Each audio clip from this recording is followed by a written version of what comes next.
Hi, I am Nikoali Topor Stanley and I'm reading Difference Dilemma by Shamikta.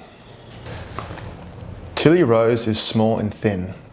She is from Canada, but she moved to West Leon School in Australia last semester. She has a new best friend called Charlotte. Charlotte and her sit together at recess and lunch. At lunchtime, all you could hear is people whispering, laughing and pointing at Tilly Rose. Charlotte tries to comfort her, but she always gets put down by other people. Tilly Rose always wanted to become a lawyer when she was older, but people at school teased her about her accent. That lowered her self-esteem and confidence. One day, Tilly Rose and her class had a speech that they had to present to each other. It was Tilly Rose's turn and everyone was booing her except two people. One being Charlotte, but the other person she didn't know. She carried on and started to speak. Her class kept interrupting her and saying, "Speak up, take the accent out."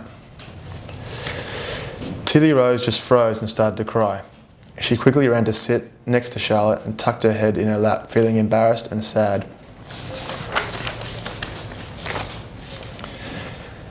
At lunchtime, she told Charlotte how she felt and started to cry again. While she was sobbing in her arms, a boy came up to them and asked, "Are you okay?" Tilly Rose looked up and quickly cleaned herself up. Yeah, thanks for asking," she said quietly. "My name is Daniel." "My name is Tilly Rose and this is my best friend Charlotte." "Hello," Charlotte exclaimed. "Is it okay if I sit with you guys for a while?" Daniel nervously asked. "Sure," they both yelled.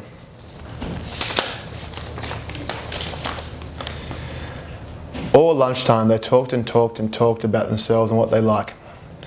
Daniel tried to cheer Tilly Rose up at one stage, but it was time to go to class. The next lunchtime, Daniel came to sit with him again.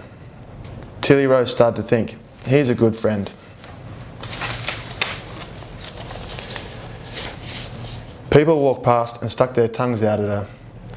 Tilly Rose was upset, but didn't want to cry in front of Daniel, so she held it in.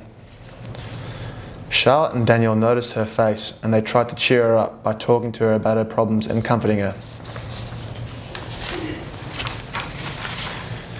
After lunchtime, Tilly Rose thought about what they'd said to her. Her face started to brighten up with happiness. "From now on, I'm not going to let anyone bring me down," Tilly Rose thought. And she kept that thought and people started to stop teasing her as she was stronger and stood up for herself. Now, Tilly Rose, Charlotte and Daniel are all best friends. Don't be afraid to be different. The end. I've just read Difference Dilemma by Shamikta, and what I really like about this book is that it encourages friendship, a positive message and not being afraid to show your personality, and I think that's great for the kids these days.